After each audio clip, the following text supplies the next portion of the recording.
What's the crack, everybody? You're listening to the Discus Larry Collective Podcast. I'm your host, Warren, and I'm here with Daryl today. And we are going to do another episode of Under the Black Hair, where Daryl throws out some questions about the current wrestling product or just wrestling in general, and we just kind of chat about it, give our thoughts and opinions on it. But before we get into it, if you're watching us on YouTube, subscribe to the channel if you haven't already. Really help us out. Trying to get to 100 subscribers now. On the push for that. So, and then if you listen to it wherever you get your podcast, just drop a follow on that as well. So I'll pass it over to you, Daryl, and you can throw some questions then. Throw them my way. No problem. Warren, Gary, it's nice to see you. Nice. So first question I gotta go with is or just your kind of thoughts on it. Is obviously you and Glenn talked about the releases last night, and Mauro Ranallo was obviously another one of them. But I don't think a lot of them they deserve to be let go. Like, they haven't done anything. I couldn't tell you what matches they were in or anything like that. But there's three people that stood out to me. Is obviously the IIconics and Samoa Joe. I'm just wanting to know what your thoughts. Where do you think that the three of them are going to fit in, basically? Yeah. In terms of the IIconics, the first thing that came to my mind was the TNA Impact Wrestling Knockouts Tag Team Division. That came into my head if they were going to do the tag team route. Obviously they'd be great in AEW as well, especially if they were single stars. AEW kind of need they need a few names. Do you know what I mean?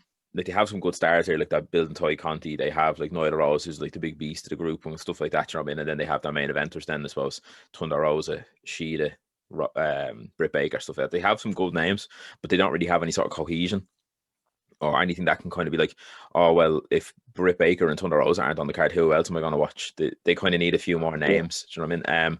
I think it'd be class to see the IIconics go in there again as a tag team, but I'd like to see them just give it a quick go in Impact maybe first. I don't know why. It's just sticking in the back of my head. So I'll say Impact for them first anyway. And then Samoa Joe, it's actually crazy because Samoa Joe's career he's gone through pretty much every promotion. So there's two ways you can look at it. You can look at him almost doing like a farewell tour to each promotion and then settling in AEW, or you could just have the complete opposite and just gone straight to AEW. I think it'd be class to see him do at least maybe one big match in Ring of Honor.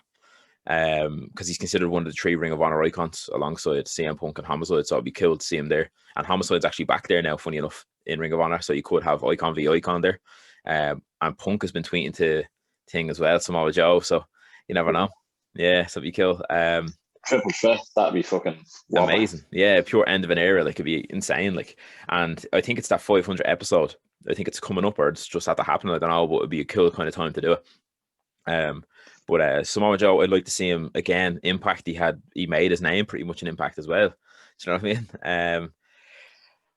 I in my head, I'm like, oh, I'd like to see him kind of bounce around him. And then dream match wise, I'm thinking New Japan. I'd like to see him in the G1 Climax tournament. I'd like to see him fight the likes of Tomohiro Ishii and Shingo Takagi, stuff like that. Them kind of hard hitting guys. I think it'd be just right up Joe's alley. And he's bounced around Japan for a while as well, so he's kind of been everywhere. But overall, though, I think AEW, if they don't pick him up, it'd be a really big missed opportunity because of how much he can actually bring, especially to our main event scene. As I always go on about it, the main event scene, while they have, say, 3 or 4 great wrestlers, that's all they really have in the main event scene. And yeah, they're building the likes of MJF to be the next big heel and Hangman to be the next big face, but they're not there yet. Yeah. So bring in Samoa Joe. I was thinking maybe have him attack Christian just as Christian finally gets a world title shot. Like, take Christian out and then just storm into the ring and be like, oh, I'm having this title shot. And then the likes of Kenny Omega or something like, oh, well, do you know what? Okay. And then he absolutely kills Omega, takes the belt. I'd love something like that. Do you know what I mean? Like Joe the Destroyer. He's done it in every company. Do you know what I mean? So, yeah, overall, though, I think I'd like to that thing that the thing that he tweeted there with Punk, like they shouldn't have paid me. Yeah. Like, what do you think that's about? I think it's just the fact that like they're big names now thanks to WWE. Do you know what I mean? I think that's what it is, because they were always like big stars around the indies, and then obviously the likes of Impact, say, like it was a big company but not too big. And I think then with WWE then backing you, I think he means like they never should have paid us because never had to put us on the map. Do you know what I mean? So we can kind of go anywhere we want. That's my thoughts on it. Yeah. What's Impact's new or pay-per-view this next week? Rebellion. Yeah. I'm gonna go on to that now. Actually, is Mauro Ranallo is obviously making his debut with it. Now it is only talks about just one appearance. Has Joe got a 90-day contract? Or is that all done already? No, apparently, yeah, they still have them there. I seen a report earlier. I think Fightful actually reported it. And they were saying all the talent is getting paid until the 14th of July. So yeah, that'd be 30 days pretty much. But there's a few of them talents that are trying to get out of it. They're like, here, look, and they're looking for a meeting to sit down and say, look, don't pay me and let me wrestle somewhere else. They just kind of want to get back on the telly pretty much. So the likes of Joe, I'd say, be one of them. IIconics, Chelsea Green, maybe. They're the ones that stick out to me. Can they make an appearance without actually competing? And that doesn't break the laws? Yeah, I think you can, because I think I think it might have been Matt Hardy was on Being the Elite, the Young Bucks YouTube show. I think he was on that before his contract the clause came up, I think. So I think he can make appearances, yeah. Well, that'll be really interesting. Yeah, especially with Mauro Ranallo now. Do you think that it won't be just a one-off appearance? Do you think that it will go longer for him? I think it will. I think it'll be more along the lines of when Jim Ross was doing the English commentary for New Japan. He was there for like 1 or 2 shows, and then eventually he was kind of, next thing you know, he's doing every kind of big show. And then they leaned then obviously more on Kevin Kelly, who does it now, and Rocky Romero, stuff like that. But yeah, I think Mauro will do like the one match. And then I think maybe in a month or 2's time, when they have another big match, say the likes of a Kenny Omega and, I don't know, Christian or something like that, or some sort of inter-brand one again with Impact, I think he'll come back and he'll make one more appearance or 2. And then I think he will be full-time eventually.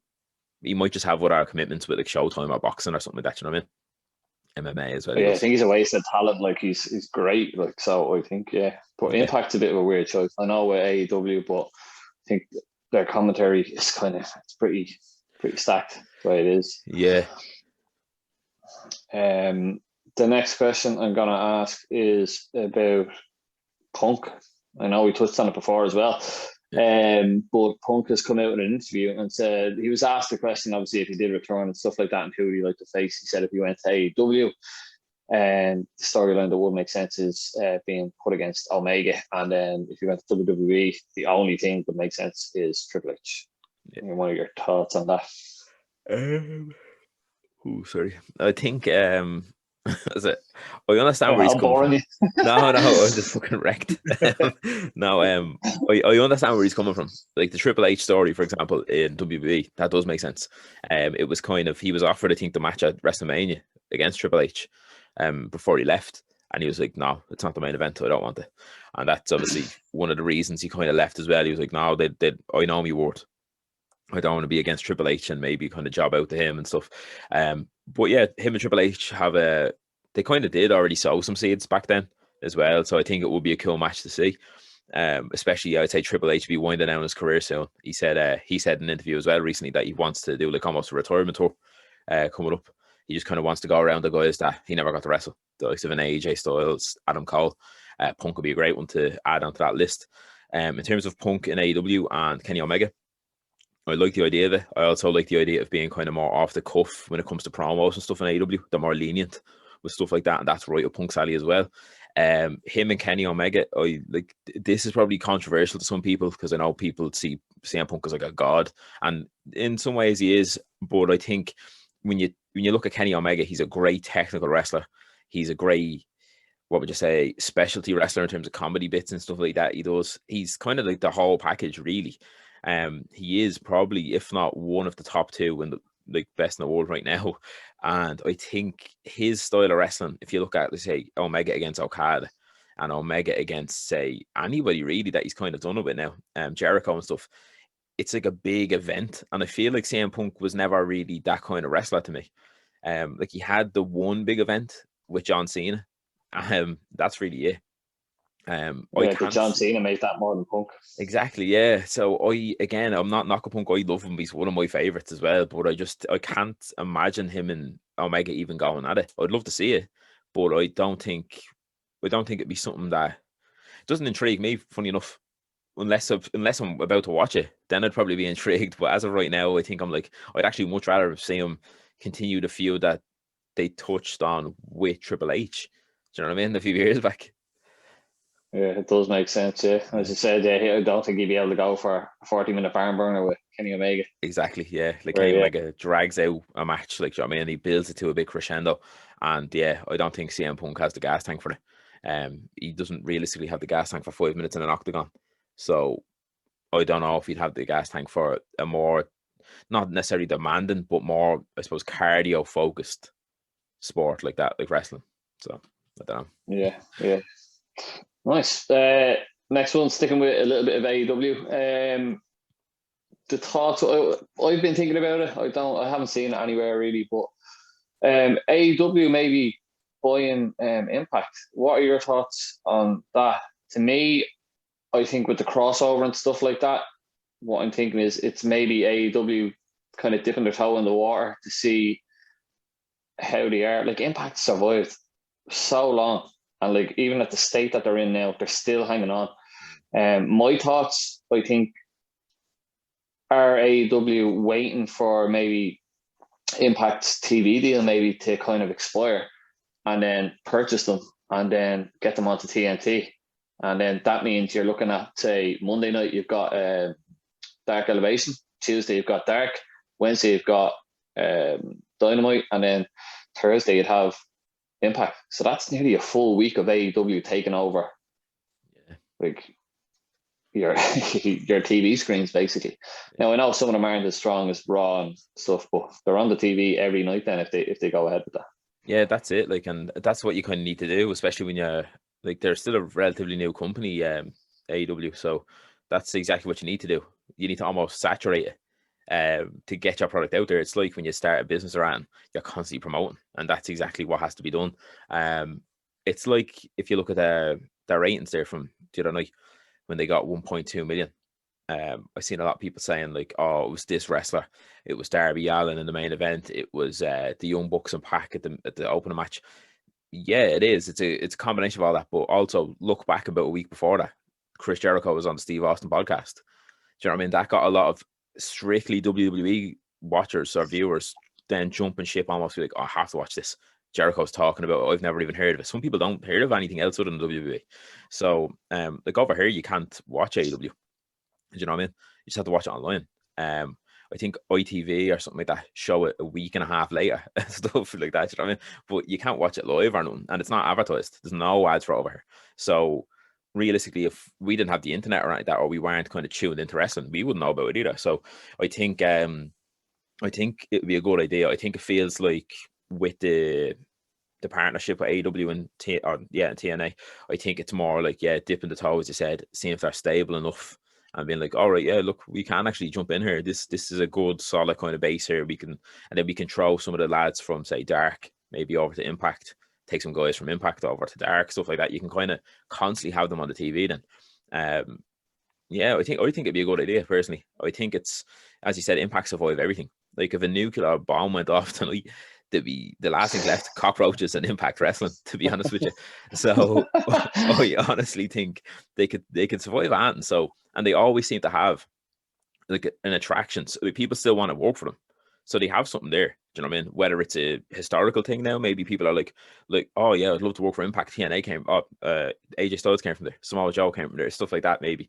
But they always have it like a solid base of guys and girls. They never really have that big kind of moment in the sun like the way you have a WrestleMania, or like AEW have these big huge attractions in terms of wrestlers and matches. So I think it'd be cool if they bought them out, especially like if the TV deal ends say next year or the year after, whenever it does, bring them over to TNT, as you said, 4 nights straight of AEW. If you can't catch a Monday, you'll watch a Wednesday. If you can't watch the Wednesday, you'll watch the Thursday.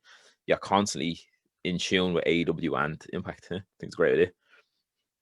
Yes. Well, what's that space? I don't know. We don't know. I know both of us are kind of trying to look it up, but how long that contract is. But I know with Impact's TV deals over the last couple of years, like they haven't got like longevity out of TV deals. Like they'd be on it for a couple of years, then they'd be somewhere else and stuff like that. So realistically, yeah, that's what's making sense in my head anyway. So, on to the second last two questions. This one's a pretty big one. I think now after Mania and stuff, and with Roman Reigns after showing he's Billy Big Bollocks, do you think we're going to see Big Bad Rock come into the scene and say, "Here, look, you ain't no head of the table"? Yeah, it's actually funny that you say that, because I see one of the lads that I follow on Instagram, WrestleMania UK, he put up on his story earlier, and he was like, "Who can beat Roman Reigns?" Really, like, like, yeah, like I honestly can't think of anyone who can genuinely, believably beat Roman Reigns. Like, obviously now, if he didn't have Jey Uso at WrestleMania, it could have been Edge, but he does have Jey Uso, so realistically, like, who's gonna beat him? It is mad to think. Like, I actually kind of get excited when I think about it, because I'm like, Jesus, maybe it is the time to bring The Rock back. Do you know what I mean? And although you might say, "Oh, Jesus, look, it's like when, like, The Rock bet Cena or whatever, like, and The Rock, like, went over Punk at the Royal Rumble a few years back and won the title." It's almost like, I was giving it to a part time, right? Yeah, you are, but realistically, if it wasn't for Roman Reigns holding the Universal title for this long, there'd be no prestige on that belt. Do you know what I mean? It was given to Goldberg off the bat. Kevin Owens had it only to, like, drop it to people like Goldberg. Do you know what I mean? Bray Wyatt had it for a bit, again, lost it to the likes of Goldberg. So it was just kind of bounced around really weirdly and just not booked great at all. Lesnar had a stranglehold on it for over a year, it felt like, and he wasn't on the telly. Do you know what I mean? Stuff like that. But the likes of Roman Reigns, he's really put it into the mainstream in terms of, like, that. I want to see, like, that title picture more than a lot of other titles. Like, obviously Bobby Lashley and Drew, I love what they've been doing, but Roman Reigns is the guy to watch right now. Do you know what I mean? So I'd love nothing more to see The Rock come back and fight him. I think it will happen. In my head, I'm thinking if they can get full capacity back for SummerSlam, it'd be nice to see even The Rock come out. Do you know what I mean? And being like, "Oh, congrats," kind of thing, on defending your title again against Daniel Bryan at SummerSlam, or Edge at SummerSlam or something. And then Roman Reigns to be like, "Oh, but okay, I don't need your thanks," kind of thing. Like, what are you talking to me for? Do you know what I mean? I'm up here now, you're down here, pal. I think it'd be kind of cool dynamic, and then that could build to your WrestleMania. Do you know what I mean? The year after in Texas, it's going to be fucking packed out, I'd say. It's like a 70,000 or 80,000 venue. Like, do you know what I mean? Obviously, people were saying WrestleMania Hollywood, which is not next year, the year after. That'd be The Rock kind of era. That'd be class to see. But again, I think you don't want to leave it too late either. Do you know what I mean? You don't want to kill your momentum with it. So I think, yeah, I'd love to see it next WrestleMania. I really would. Or SummerSlam, even, as I said. Yeah. Yeah, kind of Mania and SummerSlam is the only kind of 2 points that you can kind of put it at. Like, it would make sense for WrestleMania, because you can just have Roman going on an absolute tear, nobody being able to beat him. Was it Rock's dad was High Chief Peter Maivia, or was it his granddad? Or something? Yeah, his granddad's the High Chief. Yeah. Yeah, it's actually kind of cool. He came out and goes, "You're not the head, like my grandfather was." Blah blah blah. So yeah, it'd be whopper. Like, there's so much, family shit you can bring into that. Like, it'd be just amazing to watch. Yeah, I think it will happen. It's just when, basically, is the real question of it. Now, moving on to the main question. Big bad John Cena. Oh, Jonathan Felix I'm Cena. gonna run a little bit of stats kind of at you to make this kind of a little bit more sense for you and everybody listening. Yeah. Do you think John Cena will return? I'm gonna go with a rough date of June this year. My stats based off this is Money in the Bank pay-per-view was in 2020 was May the 10th. All right. This year, around May, is WrestleMania Backlash, which is May 17th. All right. Mm-hmm. So Money in the Bank is actually being brought to June 20th. What it is scheduling now, it could obviously change, but they are advertising it as that. Mm. John Cena is obviously the bad guy in the new Fast and Furious movie. Mm. And that is being released on June 25th. Oh. And we know everybody that does bounce away for an L movie does like to come back in and promote and stuff like that. And I can see Cena coming back. So you're talking, 5 days before the actual release? Perfect timing. Money in the Bank, pretty big pay-per-view. he is the bad guy in the movie. The last time we seen John Cena was versus Bray Wyatt, and he teased the NWO shit. Do you think we could see John Cena coming back as a heel and maybe starting the NWO build for this and promoting this movie? That would be insane. In fairness, that would be like pure mind blowing. It'd be them once in a lifetime kind of moments as well. Like Cena's career is like Hall of Fame worthy 10 times over now at this stage. But again, and you'll always be remembered as well. It's not like one of them things like, oh, you need to do it to be remembered. It's one of them things you could be like, oh, well, I did that. Do you know what I mean? A career definer almost in a way. Obviously, you had a hell of a run as a good guy, as a baby face, sort of the biggest one probably of all time, really, if you look at it. And I think, as you said, playing the bad guy in Fast and Furious, coming in and almost being like, oh, it's me, John Cena, I'm back. And say, for example, whether it's a few guys, say, on the telly who are just like, oh, yeah, cool, not paying too much attention to him, or like, say, if there is fans and they're booing him, like they're mad for booing John Cena, it's almost at Kurt Angle levels now where they just do it for the piss take. Yeah. Then you can see him like, oh, right. Well, I just have this new movie coming out, and they're like, oh, boo, get on me telly, whatever, that kind of thing. And the next thing you know, turns heel. I don't know why, but just because he's had Money in the Bank, I think it'd be class if Edge was somehow in the Money in the Bank match and Cena came out and just reefed him off the ladder as if he's about to get it, and just reefed him off and like not even took the briefcase, like he's not in the match, just reefs Edge off it to kind of reignite that feud like that, because that was one of the best feuds in like the Ruthless Aggression era, or whatever you want to call it, like Edge and Cena, amazing. But then you have, because like Edge, even as a bad guy right now, he is technically a good guy because everyone just loves him. Do you know what I mean? If he's a heel or not, because he came back from this injury and people love him. But yeah, I'd love to see him come back. I can't see them doing a full NWO. I could see them doing, if he is doing a heel, I'd say he'd be more like a Lone Ranger heel. Yeah, I can see him being more of a Lone Ranger heel, to me personally. Yeah. Like I'd love to see like him kind of teasing the NWO, or if he was doing it, like who would he have in it? I don't know, but because he is obviously Hogan leveled, I suppose. You know what I mean? Seeing it as like the way The Rock was. So it would be cool in that way, kind of thinking, oh, NWO 2.0, or well, technically 5 or 6.0 if you think about all that kind of way of saying it.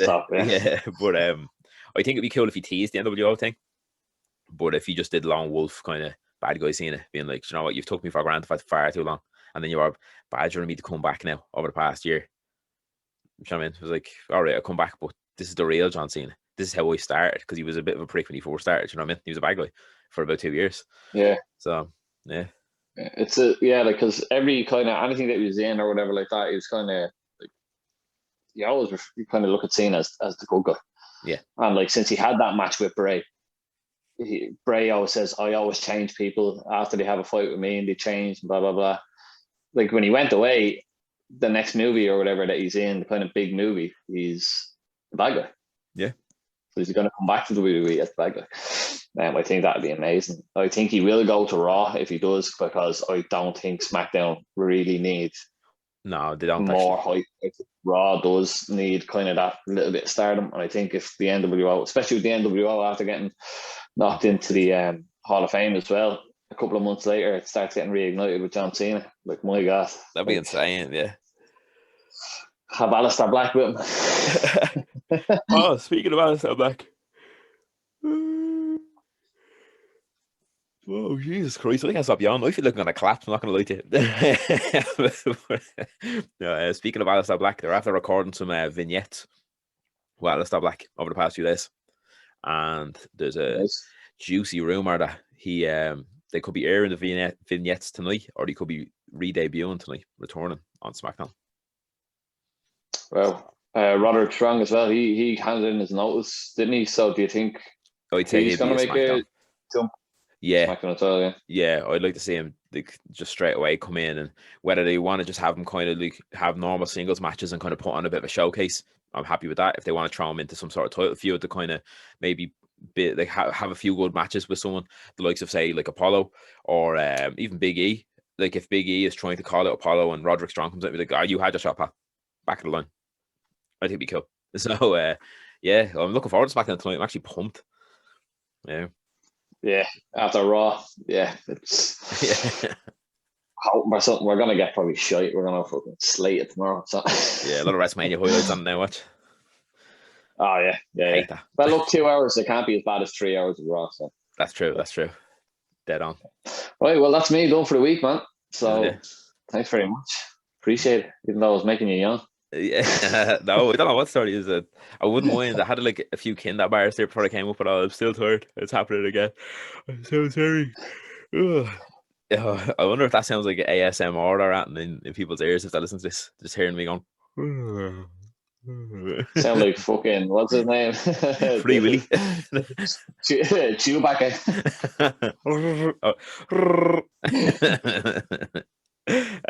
But yeah, cheers for the questions. That was Under the Black Hair episode 3. Now we've done. So yeah, I love doing them. I love the questions that you do come up with as well, because they're kind of like out there, but they're out there to an extent, but they're also like, well, this could happen. Do you know what I mean? Like, if you had to say, ask me that question about TNA and AEW, like, oh, would they ever work together? I'd be like, no. And then look at it there about 2 months ago, and they're working together. So yeah, it's like, I like the questions. I don't know really where you come up with them, but I wish I had that kind of brain to be like. A lot of people at work. I'd be asking people at work. One of the guys called Paul, and one of the guys called Shane. I'd kind of run the by them. We chat a lot and work as well about it. So hats off to the two boys. Savage. Yeah, I love it. Love questions. Love wrestling. So best of both worlds. But, yeah, so we'll be back again anyway. We'll be back tomorrow at some stage. Whatever group of us was doing a SmackDown review. We'll do another one of these Under the Black Hairs probably next week, or whenever you want to do it again. Whenever you have some questions, fire them my way. But yeah, if you are watching this on YouTube, hope you enjoyed it. Drop a like on the video and subscribe to the channel if you haven't already. And if you are listening to this where you get your podcast, give us a follow on there as well. And hit us up on the socials. The Discus on Twitter, Discus Collective on Instagram. And then until next time, we'll see you later.